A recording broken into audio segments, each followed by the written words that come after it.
بسم الله الرحمن الرحيم فخلف من بعدهم خلف أضاعوا الصلاة واتبعوا الشهوات فسوف يلقون غيا إلا من تاب وآمن وعمل صالحا فأولئك يدخلون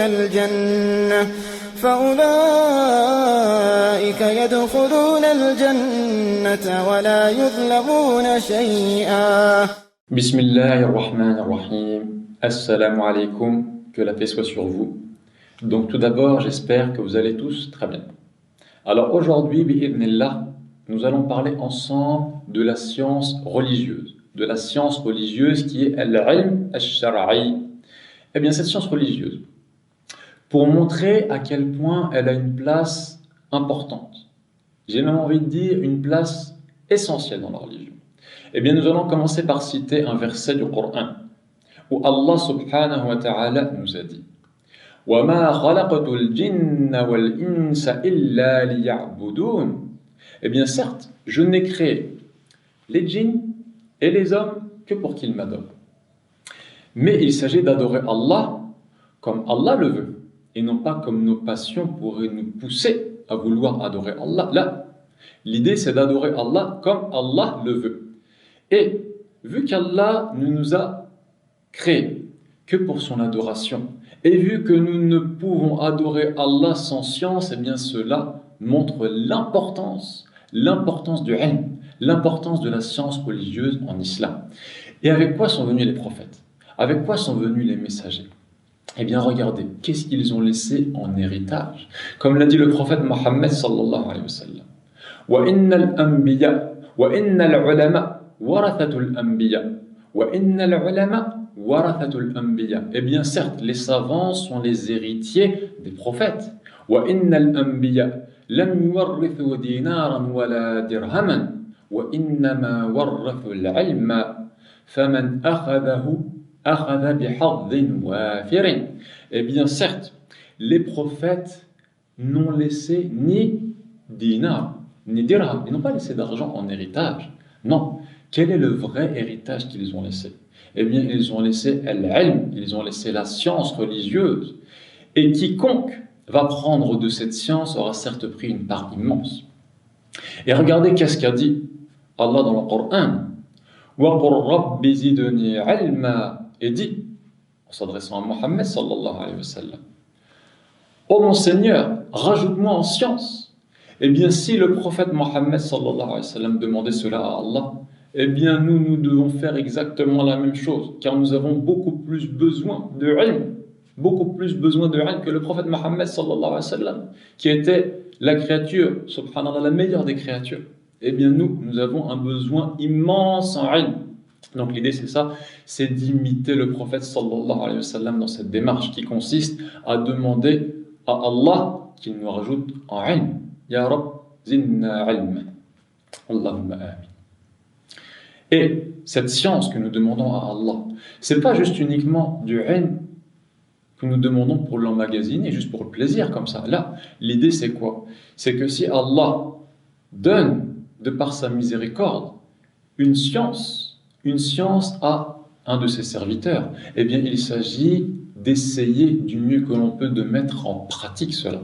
C'est-à-dire qu'il faut al-ilm, mais faire suivre cela de quoi? De amal. C'est-à-dire qu'il faut du ilm et du amal, de la science et également œuvrer après. Ça c'est ce qu'on appelle al-ilm an-nafi', la science utile, celle qui conduit justement à œuvrer. Donc Allah nous facilite dans cette voie. Allahumma amin. Et regardez qu'est-ce que Allah dit également dans le Coran. قُلْ هَلْ يَسْتَوِي الَّذِينَ يَعْلَمُونَ وَالَّذِينَ لَا يَعْلَمُونَ. Sont-ils égaux? Dis, sont-ils égaux, ceux qui savent et ceux qui ne savent pas? Eh bien non, ils ne sont pas égaux. Ils ne sont pas égaux. Et Allah nous dit également dans le Coran يَرْفَعِ اللَّهُ الَّذِينَ آمَنُوا مِنْكُمْ وَالَّذِينَ أُوتُوا الْعِلْمَ دَرَجَاتٍ. Eh bien certes, Allah va élever ceux qui parmi vous ont cru et qui ont reçu la science, c'est-à-dire la science religieuse. Eh bien Allah va les élever en degrés. Et qui craint Allah vraiment comme Allah le souhaite? Innama yakhsha Allah min ibadihi al-ulama. Eh bien certes, ceux qui craignent vraiment Allah comme il se doit, ce sont al-ulama, ce sont les savants, ceux qui justement sont les héritiers des prophètes et qui ont pris al-ilm al-haqiq, qui ont pris la vraie science et qui l'ont mis en application. Eh bien, ceux-là sont ceux qui craignent Allah subhanahu wa ta'ala le plus. Et, comme l'a dit Mohammed sallallahu alayhi wa sallam, Man yuridillahu bihi khayran yufaqqihhu fid din. Celui à qui Allah veut du bien, eh bien, il le rend versé. Dans quoi? Dans les sciences religieuses. Et parmi le fait d'être versé dans les sciences religieuses, il y a le fait que ceci doit conduire l'individu à comprendre un point essentiel, qui est qu'il s'agit de mettre en pratique. Donc celui à qui Allah donne une bonne compréhension de l'islam, eh bien, il va lui faire comprendre qu'il s'agit de mettre en pratique ce qu'il a appris. Et cette voie qu'un individu fait en quête d'une science, à quoi mène-t-elle? Man salaka tariqan yaltamisu fihi ilman sahhala Allahu lahu bihi tariqan ila al-jannah. Eh bien celui qui va prendre une voie en quête d'une science religieuse, eh bien Allah va lui faciliter à travers celle-ci pour cet individu une voie vers le paradis. Une voie vers le paradis. Donc ça c'est pour montrer à quel point le fait justement de chercher la science religieuse, eh bien ça amène des bonnes conséquences. Puisque l'idée, c'est quoi? C'est que ça conduit au paradis. Ça conduit au paradis. Et un point très important ici, c'est que ceci est réservé uniquement à la personne qui le fait avec ikhlas, sincèrement pour Allah. Car celui qui apprend une science religieuse, mais pas pour Allah, eh bien regardez ce qu'a dit le prophète Mohammed sallallahu alayhi wa sallam dans un hadith. من تعلم علما مما يبتغى به وجه الله عز وجل لا يتعلمه إلا ليصيب به عرضا من الدنيا لم يجد عرف الجنة يوم القيامة. Eh bien, celui qui apprend une science, parmi les sciences au travers desquelles on recherche le visage d'Allah, les sciences religieuses, Azza wa Jal, eh bien, celui qui apprend une de ces sciences, mais il ne le fait que pour obtenir un bien dans cette dunya, eh bien cette personne ne sentira pas quoi? L'odeur du paradis yawm al-qiyamah, au jour du jugement dernier. Donc Allah nous en préserve. Allahumma amin. Et l'idée c'est quoi également? C'est que le ilm, la science religieuse, c'est un trésor. C'est un trésor. Et il s'agit donc pour tout un chacun de faire quoi? D'essayer au maximum de prendre sa part de ce trésor. Et ce avant qu'il ne soit trop tard. Et regardez ce qu'a dit Mohammed sallallahu alayhi wa sallam, notre prophète. Inna Allah la yaqbidu al-ilma intiza'an yantazi'uhu min an-nas. Certes, Allah ne va pas retirer cette science en la retirant de la poitrine des gens, de leur cœur, en leur faisant oublier. Là. Walakin yaqbidu al-ilma biqabdi al-ulama. Eh bien, certes, Allah va retirer cette science c'est-à-dire en faisant mourir les savants. Jusqu'à ce qu'il ne laisse aucun savant. Eh bien, les gens à ce moment-là vont prendre quoi? Ils vont prendre à leur tête comme référence des gens qui sont ignorants. Et on va leur poser des questions. Et ils vont répondre, délivrer des verdicts religieux mais sans science. Eh bien ils vont s'égarer et ils vont égarer autre qu'eux. Donc Allah nous en préserve. Et ce qu'il s'agit de faire également, c'est donc de prendre cette science lorsqu'Allah subhanahu wa ta'ala ouvre une porte pour un individu.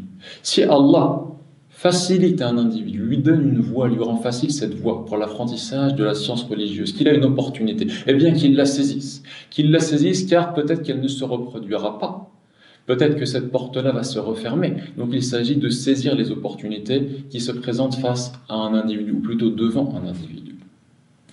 Et encore un point essentiel, c'est qu'il s'agit de retourner aux grands savants, de retourner aux gens du rappel, comme Allah nous le dit dans le Coran.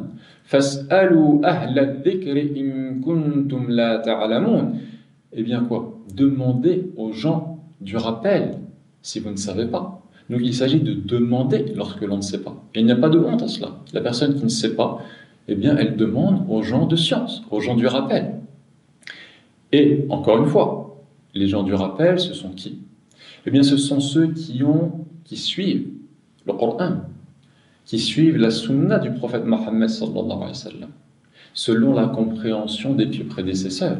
Eh bien, c'est ça qui nous est demandé, c'est de suivre l'islam comme il a été révélé au prophète Mohammed sallallahu alayhi wa sallam. C'est ça qui nous est demandé. C'est-à-dire qu'il faut suivre l'exemple des salaf as-salih, des pieux prédécesseurs, et il faut savoir qu'il y aura toujours, walillah alhamd, une partie de la communauté du prophète Mohammed sallallahu alayhi wa sallam qui sera sur le haqq. La tazalu ta'ifatun min ummati ظاهرين على الحق لا يضرهم من خذلهم حتى يأتي أمر الله وهم كذلك. Eh bien, il y aura toujours une partie de ma communauté, comme l'a dit le prophète Mohammed sallallahu alayhi wa sallam, qui seront visibles sur quoi? على الحق, sur la vérité. Et ne leur nuiront pas ceux qui les abandonnent, et ils seront ainsi jusqu'à ce que vienne quoi? Amrullah.